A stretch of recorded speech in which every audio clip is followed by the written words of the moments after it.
Армысыздар, мен 11-ші сынып оқушысы Серікқали Айбекпін.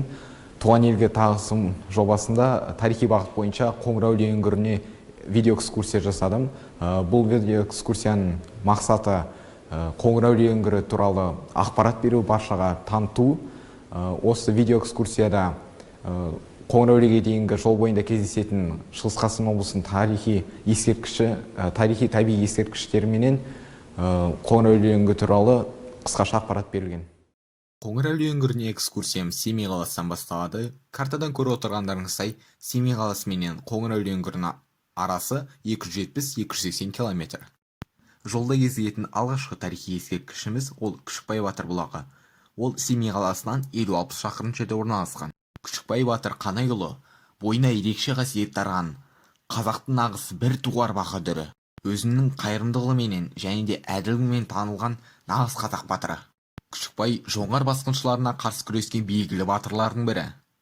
20-дан енді аса берген батыр, ауыр халде жатса да, жауға шауып, жаудың бетін қайтарып, осы жерде найзасына сүйеніп тұрып жан тәсілім еткен.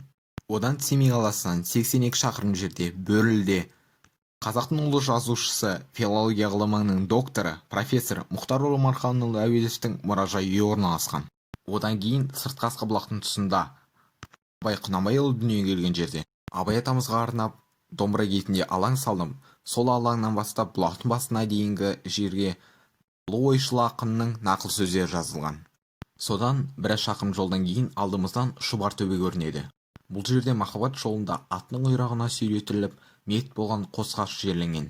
1960 жылы Абай ауданы тұрғындары Еңлік пен Кебектің бейітінің басына қазіргі жаңа ескерткішті тұрғызды. Одан 1-2 шақырым жолдан кейін оң жақта тұрған жолға түсіп жүрсек, Еңлік Кебектің үңгіріне келеміз.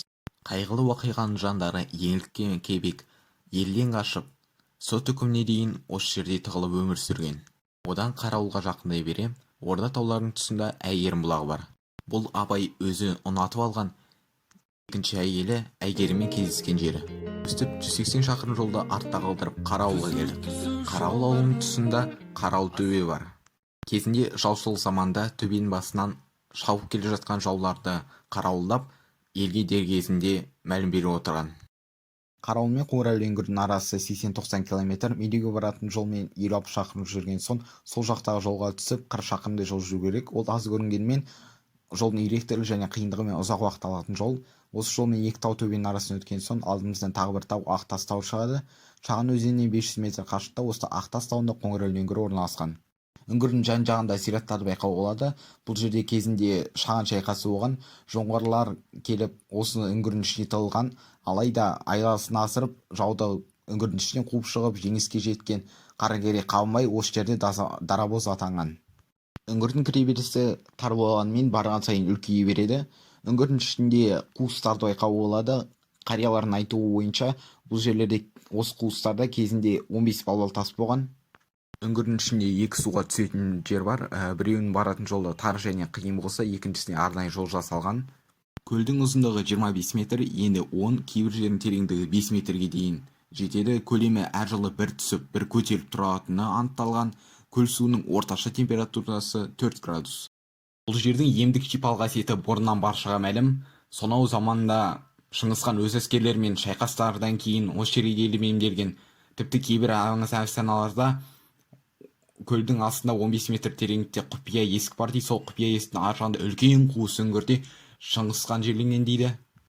Сосын бері жоңғар шапқыншылықтар кезінде қазақ жоңғар шайқастарында жарақат алған батырлар осы көлге келіп үш рет сүңгіп шыққан кезде құлан тазайып шығатын.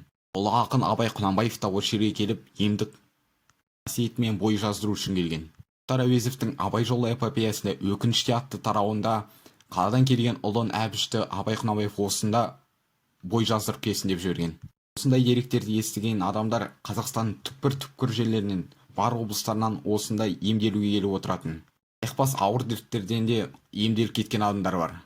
Өзімде жазда біраз сырқаттанып жүрген кезде, суға 3 рет сүңгіп шыққан кезде бүкіл буыны сырқырағандары сумен кетіп, құлан тазайып шыққан едім. Өстіп өз көзімен осы жердің қасиетімен шипалығына көзім жеткен.